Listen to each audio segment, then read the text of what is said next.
The United States and Japan have begun to signal preparing for a conflict in the Taiwan Strait is becoming a greater priority for the alliance. As China continues to increase its pressure against Taiwan, the questions of whether it will eventually use force to bring Taiwan under its control and how the United States should address this issue have moved to the center of the U.S. foreign policy debate. An often overlooked but critical factor is the extent to which any U.S. response to Chinese aggression would require the use of its forces in Japan and significant Japanese operational and logistic support.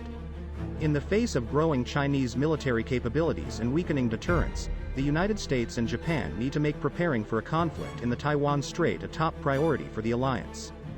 How well the United States and Japan are able to deter an attack on Taiwan and respond jointly and effectively to Chinese aggression if deterrence fails could determine Asia's future, as well as their own.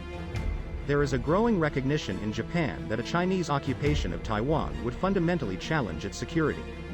If China were to station People's Liberation Army forces on Taiwan, its military would be only 110 kilometers from Yonaguni Island, Japan's westernmost point.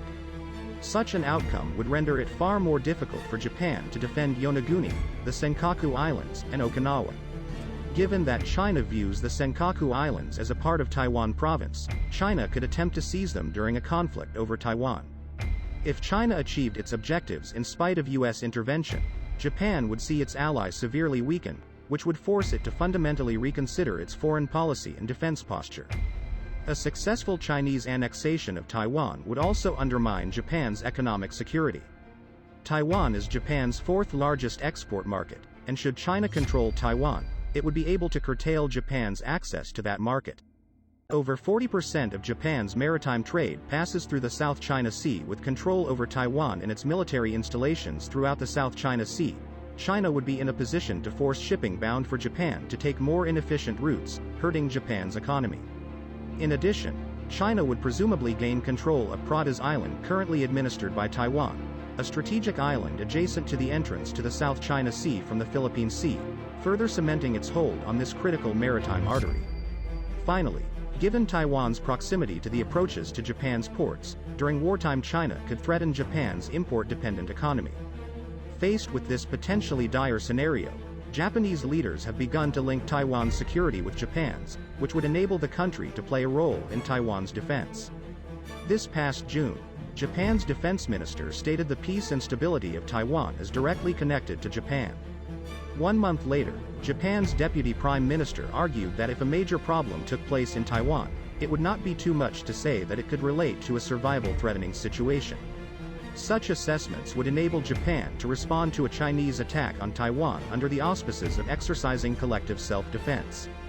Japanese Prime Minister Fumio Kishida has not gone this far but has argued that the front line of the clash between authoritarianism and democracy is Asia, and particularly Taiwan, and that Japan cannot respond except by cooperating with our ally, the United States. Former Prime Minister Shinzo Abe has gone the furthest to date, declaring in November a Taiwan emergency as a Japanese emergency, and therefore an emergency for the Japan-US alliance. People in Beijing, President Xi Jinping in particular, should never have a misunderstanding in recognizing this. The United States and Japan have also begun to signal that preparing for a conflict in the Taiwan Strait is becoming a greater priority for the alliance. In April 2021, for the first time in 5 decades, the two countries included a clause on Taiwan in their leader-level joint statement. 2 weeks ago, during a meeting between the U.S. Secretaries of State and Defense and their Japanese counterparts, the two sides underscored the importance of peace and stability in the Taiwan Strait and resolved to work together to deter and, if necessary, respond to destabilizing activities in the region.